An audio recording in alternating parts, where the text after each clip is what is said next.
사랑의 주님이 우리에게 2023년을 허락해 주셨고 지금까지 이끌어 주셨습니다. 우리는 그것을 감사하며 고백하고 있고요. 또 우리에게 허락해 주실 2024년도 주님이 여전히 함께 하시며 지키고 돌봐줄 것을 믿으며 나아가고 있습니다. 감사의 고백과 기대와 소망을 가지고 나아가는 꿈미래가 되기를 소망합니다. 우리는 지난 2월부터 창세기와 출애굽기의 말씀을 통해서 우리를 향한 주님의 사랑에 대한 이야기들을 나눠왔습니다. 우리를 사랑하시는 주님은요, 우리가 살아갈 수 있는 모든 환경을 다 만들어 놓으시고 주님의 모양대로 주님의 형상을 따라서 우리를 만들어 주셨어요. 그런데 우리를 시키는 것만 하는 로봇으로 만드신 것이 아니라 우리가 판단하고 선택할 수 있는 그러한 자격도 주셨죠. 물론 주님을 인정하지 않고 주님을 등지고 떠나면 그에 대한 책임을 반드시 물으셨습니다. 그럼에도 불구하고 잘못을 뉘우치고 다시 돌아오면 언제나 다시 받아주셨어요. 정확하게 말하자면 오매불망 다시 돌아오기를 기다리고 계셨지요. 그리고 그 돌아올 수 있는 길을 주님 편에서 먼저 만들어 놓아주셨습니다. 눈앞에 보이는 것 때문에 몇 번이고 주님을 등지고 떠나는 일이 반복되었음에도 불구하고 그때마다 주님은 언제나 돌아올 수 있는 길을 만들어 놓으시고 알려주시며 돌아오기를 기다리셨습니다. 그리고 그 길은 이 땅에 빛으로 생명으로 오신 예수님이죠.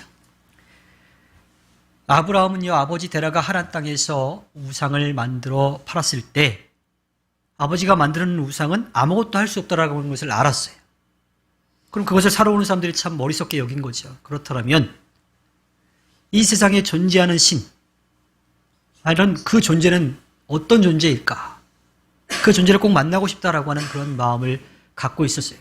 그러한 간절한 마음을 주님께서 아시고 아브라함을 만나서 그에게 말씀해 주십니다. 창세기 12장 1절부터 3절 말씀에 너는 네가 살고 있는 땅과 네가 난 곳과 너의 아버지의 집을 떠나서 내가 보여주는 땅으로 가거라. 내가 너로 큰 민족이 되게 하고 너에게 복을 주어서 내가 크게 이름을 떨치게 하겠다. 너는 복의 근원이 될 것이다. 너를 축복하는 사람에게는 내가 복을 베풀고 너를 저주하는 사람에게는 내가 저주를 내릴 것이다. 땅에 사는 모든 민족이 너로 말미암아 복을 받을 것이다. 이거보다 더 큰 축복이 어디 있을까요? 비록 아브라함이 주님께서 이러한 축복을 주셨음에도 불구하고 자신의 문제를 스스로 해결하려고 하는 잘못을 저질렀지만 주님은 아브라함에게 약속한 것을 끝까지 이루어 주셨습니다. 그래서 주님은 이스라엘 민족에게 당신을 드러내실 때에 아브라함과 그에게 약속으로 주신 이삭, 그리고 그 이삭을 이어간 야곱, 이스라엘이라고 표현할 수 있겠죠. 그렇게 아브라함과 이삭과 야곱의, 혹은 아브라함과 이삭과 이스라엘의 하나님이라고 그렇게 표현하시지요. 이 말씀은요, 현재 유대인들이 주장하는 혈통, 그 혈통만을 이어서 오는 그 축복이 아닙니다. 갈라디아서 3장 7절에 보면요, 그러므로 믿음에서 난 사람들이야말로 아브라함의 자손임을 여러분은 아십시오. 믿음을 통해서 자손이 된다라고 하는 거예요. 갈라디아서 3장 9절에 그러므로 믿음에서 난 사람은 믿음을 가진 아브라함과 함께 복을 받습니다. 혈통이 아니라 믿음을 통해서 그 축복을 받을 수 있다라고 하는 겁니다. 살아계셔서 우리를 사랑하시는 주님을 믿는 사람들은 모두가 다 아브라함의 자손, 또 아브라함에게 약속해 주신 그 약속을, 그 은혜를 누릴 수 있게 된다라고 하는 겁니다. 이어지는 출애굽기의 말씀 가운데서는요, 주님은 이집트에서 힘들어하고 주님께 부르짖고 있는 그 이스라엘 민족의 소리를 들으시고 내려가서 보시고 아시고 그들이 부르짖는 대로 그들에게 응답해 주셨습니다. 그 조상들에게 약속하신 대로 젖과 꿀이 흐르는 약속의 땅으로 이끌어 가셨지요. 그때에 주님이 어떠한 분이신지를 분명하게 보여주시고 들려주시고 그들이 느끼게 해 주셨습니다. 그리고 그곳에 주님을 예배할 수 있는 곳을 만들고 예배할 수 있는 기구들을 만들고 어떻게 예배해야 되는지도 다 알려주셨어요. 이것은 주님이 저 멀리 계신 분이 아니라 그들과 함께 계신 분이라고 하는 것, 가까이 계시다라고 하는 것을 분명하게 알려주신 거지요. 이렇게 창세기부터 출애굽기까지 우리가 주님의 사랑에 대한 이야기를 나눴는데요. 우리가 보고 있는 성경에는요, 출애굽기에 이어서 레위기의 말씀이 나옵니다. 이 레위기는요, 주님을 예배하는 방법에서부터 출발하지요. 지금 우리가 예배하는 것을 구약시대에는 제사라고 하는 표현을 썼지요. 그래서 구약시대의 제사의 방법을 그 목적과 또 그 방법에 따라서 몇 가지로 좀 구분을 합니다. 레위기에 나오는 제사의 목적에 따라서 자발적으로 드리는 제사들이 있는데요. 그것은 죄를 용서받으려고 하는 것과 주님을 향한 믿음의 고백으로 제물을 태워드리는 것, 번제. 근데 제물이 동물이 아니라 곡식으로 드리는 것을 소제. 그리고 감사와 서원과 자원하여서 기뻐서 드리는 것은 화목제가 있고요. 이것은 자발적으로 드리는 거고 의무적으로 드려야 될 게 있어요. 그것은 제사장의 잘못과 혹은 지도자들의 잘못, 이스라엘 민족의 잘못에 대해서 알고 지었던 모르고 지었던 죄들을 용서받으려고 하는 속죄제, 그리고 주님의 성물에 대해서 부정하게 한 것에 대한 죄를 용서받으려고 하는 속건제로 이렇게 나눌 수가 있습니다. 제사 드리는 방법에 따라서는요, 태워서 드린다 그래서 화제, 그리고 높이 들어서 드린다 그래서 거제, 흔들어서 드린다 그래서 요제, 부어서 드린다 그래서 전제. 이렇게 제사의 방법에 따라서 달라지지요. 그런데 우리에게 익숙한 것은 제사 방법 중에 뭐가 제일 익숙해요? 번제, 또 제사는 화목제, 이런 것들이 좀 익숙하지요. 자, 하나님은 하나님의 뜻을 거스르는 이스라엘 민족을 위해서 용서받아서 다시 하나님 앞에 설 수 있는 길을 제사를 통해서 열어주셨어요. 구약시대에는 잘못할 때마다 희생제사를 드려야 했던 거예요. 누군가가 그 잘못에 대한 책임을 꼭 졌어야 돼요. 그 책임은 피를 흘림으로써, 즉 죽음으로써 그 값을 치러야만 했던 거지요. 그러나 히브리서 10장 10절에 보면요, 이 뜻을 따라 예수 그리스도께서 자기 몸을 단번에 드림으로써 우리는 거룩하게 되었습니다. 14절에는 그는 거룩하게 되는 사람들을 단 한 번의 희생제사로 영원히 완전하게 하셨습니다. 18절에 가면 죄와 불법이 용서되었으니 죄를 사하는 제사가 더 이상 필요 없습니다. 죄를 지을 때마다 희생제사를 드려야 되는데 이제 예수 그리스도를 통하여서 그 단 한 번으로 완전하게 희생제사가 드려져서 더 이상 다른 희생제사가 필요 없도록 해주셨다라고 하는 거예요. 이 땅의 어둠을 밝히고 우리를 죽음에서 생명으로 이끌어 가시는 예수 그리스도를 보내주셔서 더 이상의 희생제사가 필요하지 않도록 해주셨습니다. 사랑의 하나님은요, 사랑하는 아들을 더 큰 사랑이 필요한 우리를 위해서 내어주신 거지요. 마태복음 20장 28절에 보면 인자는 섬김을 받으러 온 것이 아니라 섬기러 왔으며 많은 사람을 위하여 자기 목숨을 몸값으로 치러주려고 왔다. 히브리서 9장 11절과 12절에 그러나 그리스도께서는 이미 일어난 좋은 일을 주관하시는 대제사장으로 오셔서 손으로 만들지 않은 장막, 다시 말하면 이 피조물에 속하지 않은 더 크고 더 완전한 장막을 통과하여 단 한 번의 지성소에 들어가셨습니다. 그는 염소나 송아지의 피로서가 아니라 자기의 피로서 우리에게 영원한 구원을 이루셨습니다. 하나님이 그 구원의 역사의 계획을 가지고 계시는데 예수님이 그 뜻을 이루셨다라고 하는 거예요. 만약에 예수님이 거부하셨다라고 하면 그 죄의 용서는 이루어지지 않았을 거예요. 그런데 예수님은 하나님의 뜻에 따라서 자신의 생명을 기꺼이 내어주신 거죠. 거기서 멈추지 않습니다. 그 사랑과 은혜를 우리가 알 수 있도록 성령이 언제나 곁에서 함께 하시며 가르쳐 주시고 또 지키고 돌보아 주고 계십니다.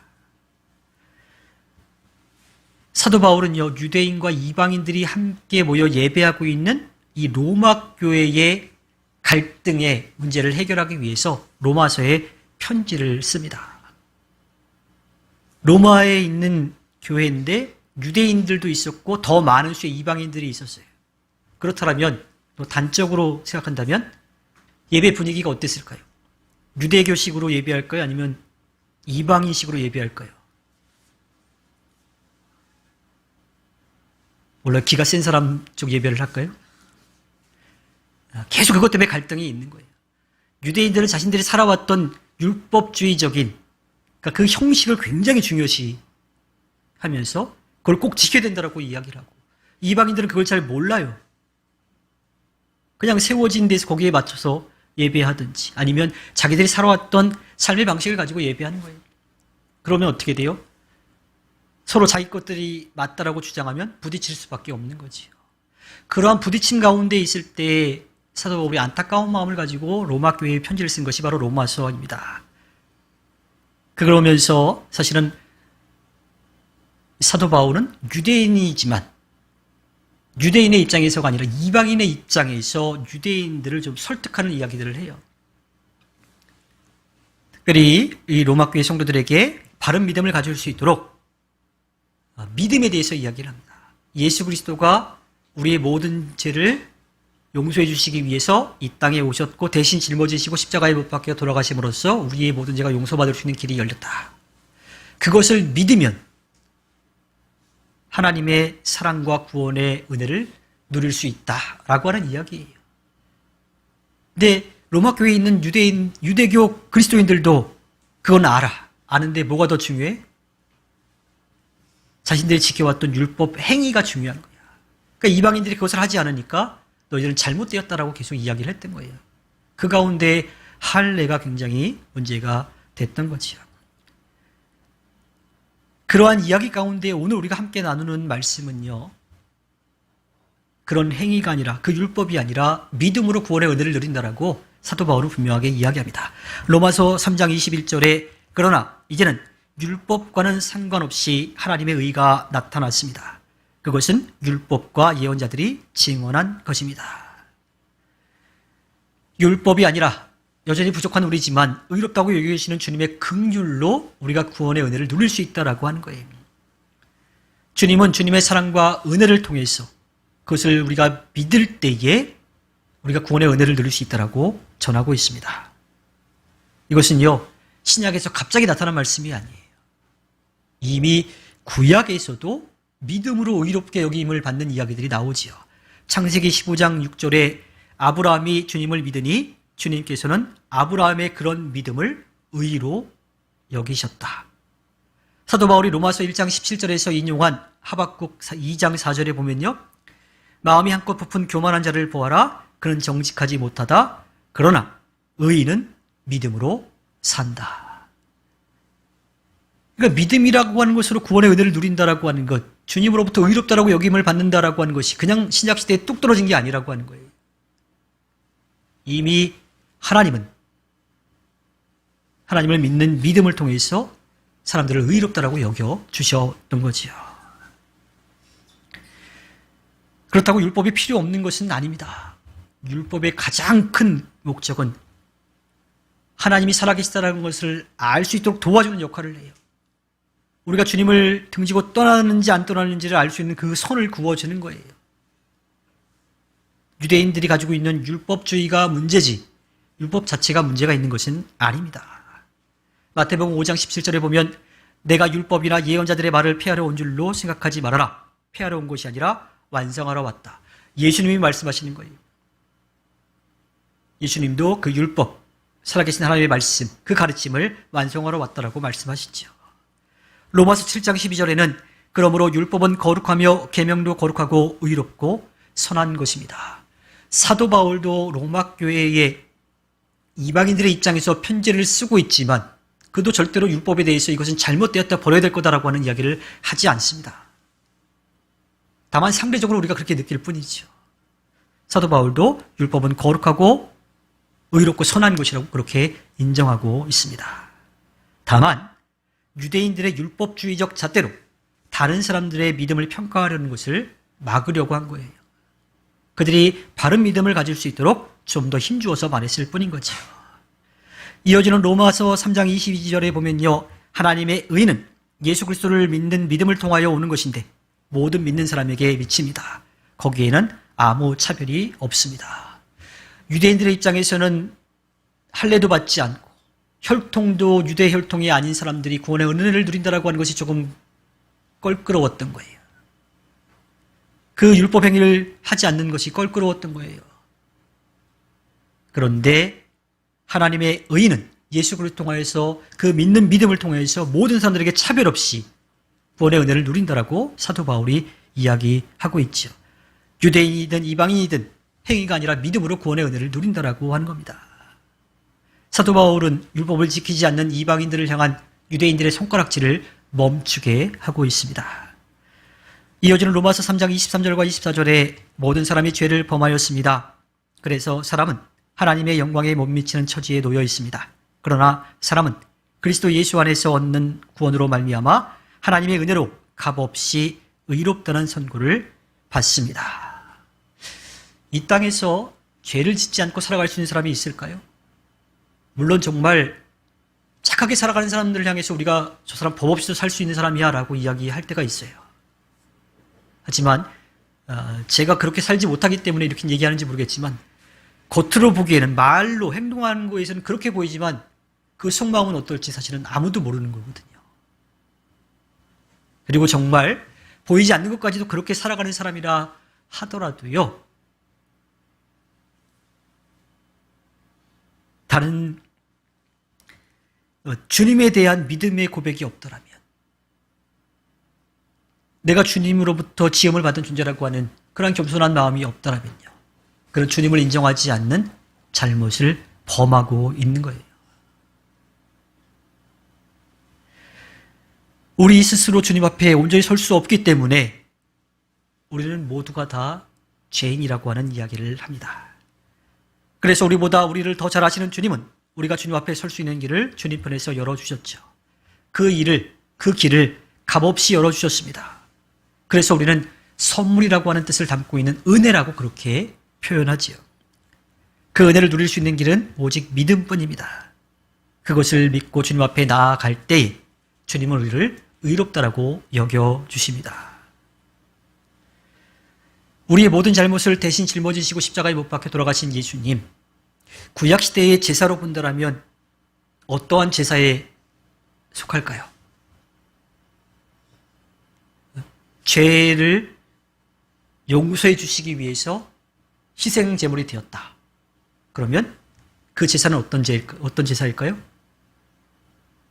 너무 어려워요? 아니면 이 답을 알고 계셔요? 죄를 용서받기 위한 거니까 속죄제에 해당하겠죠. 그런데 찬송가 304장 1절을 우리가 한번 좀 찬양해 볼까요?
무슨 제물 삼으셨다고요?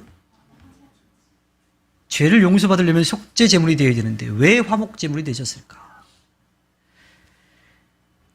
사랑의 하나님이 사랑하는 아들을 더 큰 사랑이 필요한 우리를 위해서 화목 제물을 주셨다라고 찬양으로 고백합니다. 로마서 3장 25절에 하나님께서는 이 예수를 속죄 제물로 내주셨습니다. 그것은 그의 피를 믿을 때에 유효합니다. 하나님께서 이렇게 하신 것은 사람들이 이제까지 지은 죄를 너그럽게 보아주심으로써 자기의 의를 나타내시려는 것이었습니다. 오늘 말씀 가운데에서도 속죄제물이라고 하는 표현을 쓰고 있어요. 개역개정 성경에서는 화목제물로 되어 있습니다. 그런데 이 원문 헬라어에 나온 그 말씀을 좀 보면요, 거기에 쓰인 단어의 뜻은요, 잘못을 용서해 주는 것, 화해하는 것, 잘못을 용서받기 위한 선물, 이러한 뜻을 담고 있는 말이에요. 그렇게 보면 우리가 보고 있는 세번역 성경보다도 개역개정 성경이 좀 더 원래 말씀에 가깝게 풀어놓은 것을 우리가 알 수가 있지요. 왜 이야기를 드리려면요, 예수님이 우리의 모든 잘못을 대신 짊어지시고 십자가에 못 박혀 돌아가신 것이 속죄제로 끝났다라면요, 그냥 용서받은 것으로 끝나버려요. 너 잘못했어? 그래, 용서받아서 끝. 이렇게 끝나버린다고요. 그런데 하나님은 우리를 그렇게 여기지 않으세요. 잘못한 것을 그 죄값을 치러서 용서받은 다음에 어떻게 하기를 바라세요?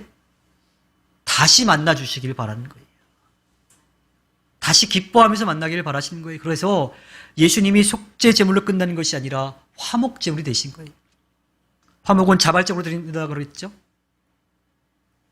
그리고 기뻐하면서 태워드릴 것들은 태워드리지만 나머지는 제사장 몫으로 주고 나머지는 식구들과 함께 모여가지고 마을 사람들과 함께 잔치를 베푸는 거예요. 이게 화목제예요. 그래서 예수님은 우리의 죄를 용서해 주시는 그 일을 위해서 십자가에 못 박혀 돌아가셨지만 속죄제물이 아니라 화목제물이 되셨다라고 하는 거예요. 그래서 예수님은 하나님은 속죄제로 받으신 것이 아니라 화목제로 받으신 것입니다. 화목제는 히브리어로 제바 슐라밈이라고 하는 그런 표현을 쓰는데, 제바어는 동물의 피를 흘림이다, 죽는다라고 하는 뜻이 있고, 이 슐라임이라고 하는 말은 비슷한 단어가 뭐가 있을까요? 우리가 히브리어 잘 아는 것 중에 하나?